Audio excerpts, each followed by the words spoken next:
ये कहानी है दो दोस्तों की जो कि एक छोटे से गांव में रहते थे। एक बार वो दोनों किसी काम से शहर गए और वापस अपने गांव लौट रहे थे।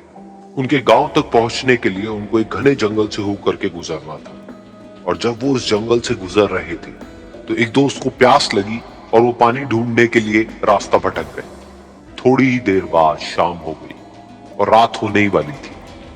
तो उन दोनों की नजर एक गुफा पे पड़ी जो कि पेड़ों से घिरी हुई थी चारों तरफ से।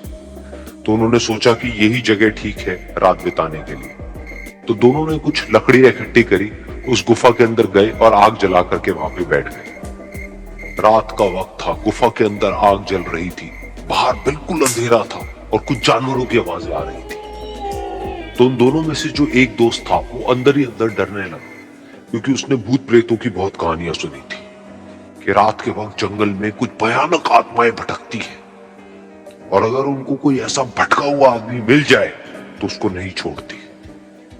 तो जब उसने भूत प्रेतों की बात अपने दोस्त से करी तो उसके दोस्त ने हंसते हुए उससे पूछा, क्या कभी तूने किसी भूत को देखा है? तो उसने कहा, नहीं मैंने तो नहीं देखा, लेकिन मेरे कुछ जान पहचान के लोग हैं जिन्होंने देखा है। तो उसके दोस्त ने उसको समझाने की बहुत कोशिश करी कि यार ऐसी सुनी सुनाई बातों पर विश्वास नहीं करते हैं, अब तू सो जा और मुझे भी सोने दे, मुझे नींद आ रही है। और इतना कह करके उसका दोस्त वहीं पर लेट गया और थोड़ी देर में सो गया।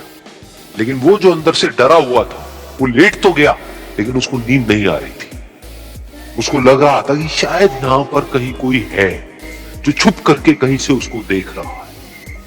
उस आग की वजह से कुछ परछाइयां बन रही थी वहां पर पत्थरों पर, तो उन परछाइयों को देख करके भी वो डर रहा था। फिर कुछ घंटे तक ऐसे ही चलता रहा। फिर उसके बाद में क्योंकि वो थका हुआ था तो उसको नींद आ गई। लेकिन नींद आने के कुछ देर बाद ही उसको एक सपना आया। सपने में उसको एक बहुत ही भयानक परछाई उसकी तरफ बढ़ती हुई नजर आई। अब जैसे जैसे वो अंदर से डरता चला जा रहा था, वो परछाई उसके और पास आती चली जा रही थी और बड़ी होती चली जा रही थी। और उस परछाई में एक हाथ उसको नजर आया जिसके बड़े बड़े नाखून थे, और वो हाथ उसकी तरफ बढ़ता चला गया और उसके गले तक पहुंचने ही वाला था कि तभी वो डर करके एकदम से उठा। फिर उसने अपने दोस्त की तरफ देखा जो कि सो रहा था, उसको पकड़ करके जोर से उठाया।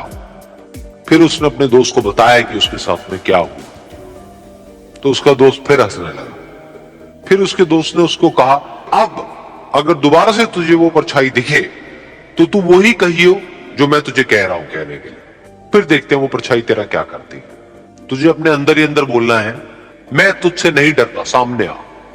तो उसके दोस्त ने वैसा ही किया। थोड़ी देर बाद दोबारा से उसको सपने में वही परछाई नजर आई और वो परछाई धीरे धीरे उसकी तरफ बढ़ने लगी। लेकिन इस बार वो उस परछाई से डरा नहीं, बल्कि अपनी पूरी हिम्मत जुटा करके उसने वो ही कहा, मैं तुझसे नहीं डरता, सामने आ। मैं तुझसे नहीं डरता, सामने आ। मैं तुझसे नहीं डरता, सामने आ। जैसे जैसे वो ये बोलने लगा वो परछाई छोटी होने लगी और उससे दूर होने लगी। वो बोलता रहा, वो परछाई छोटी होती रही और धीरे धीरे वो परछाई दिखनी बंद हो गई। बिल्कुल ऐसा ही हमारी जिंदगी में भी होता है। हमारे अंदर जितने भी डर है, उससे हम जितना डरते हैं हम उतना ही छोटे होते चले जाते हैं और वो डर उतने ही बड़े होते चले जाते हैं। लेकिन अगर हम अपने अंदर के डरों से नहीं डरते हैं और उसका सामना करते हैं तो दुनिया का ऐसा कोई भी डर नहीं है जो कि हमें डरा पाए।